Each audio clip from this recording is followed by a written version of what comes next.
So if you have a mid-year exam coming up, yes, it's probably going to be annoying. Yes, it might be stressful. Yes, it may induce some anxiety. And yes, you may just not feel like studying for it, which I completely get. But hear me out.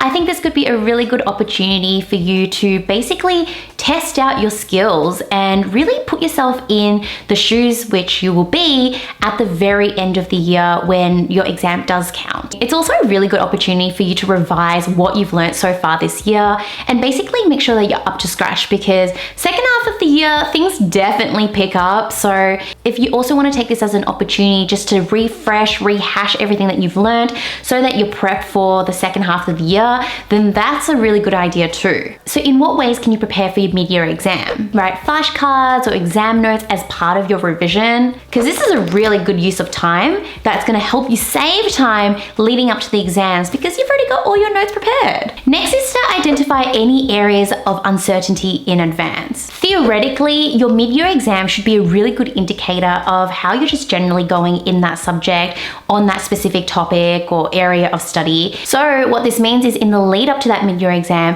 have a look at your areas of weaknesses and really try to patch those up. This way you're going to feel a lot more confident going into your mid-year exam, and hopefully that confidence will keep building on as you head towards your final end of year exam. The next pro tip here is that if you're not already in an established study timetable routine or study schedule, then this could be a really great opportunity for you to start testing out the ways you'd like to study. Because if you think about it, if you figure out how you like to study now and what kind of study timetable you like to establish for yourself, how much balance you want to have with your life and resting, then when it actually comes to the end of year exams and things are a lot more stressful, there's a lot more pressure on them, you've kind of got that one thing out of the way that you already know works for you. You know what I'm saying? We've got all these different amazing study habits that you're building right up until the mid-year exam.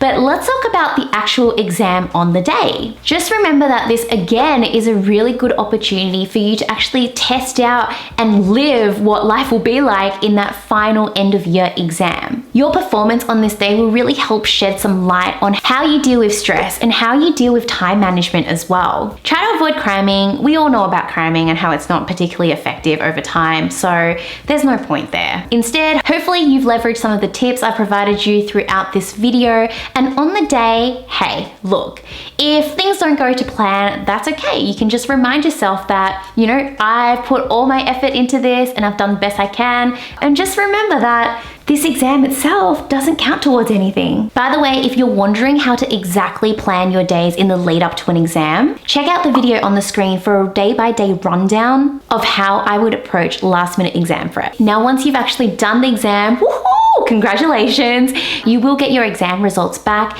And when that happens, make sure you actually really look into what the comments are, your strengths and your weaknesses, and start patching up those weaknesses in the months to come. It's definitely worth keeping that feedback somewhere accessible too, so that way you can always reflect back and have a blueprint of what to do and what not to do in your final exam. Now, if you find that you're somebody who does learn best along others and you'd like to strengthen your English skills and confidence without actually spending more time studying, then I think LSG English classes would definitely be for you. The classes offer a supportive small group environment where you get to learn from one of our most experienced tutors. It's 2 hours of intensive learning, application, and feedback, and you'll also receive a 300-page booklet so that you can continue applying your skills outside of classes. And arguably best of all, it's just $30 an hour. So hit the link on the screen if you'd like to find out more and register your interest. If you reached all the way until the end of this video, thank you so much for watching. I'd love for you to comment in the comments just so that I know that you've reached all the way to the end of this video confident, because hopefully by the end of this video you are feeling confident, and it tells me that I should be creating more videos just like this for you guys. I'll see you guys next week. Have a good one, and until then, bye.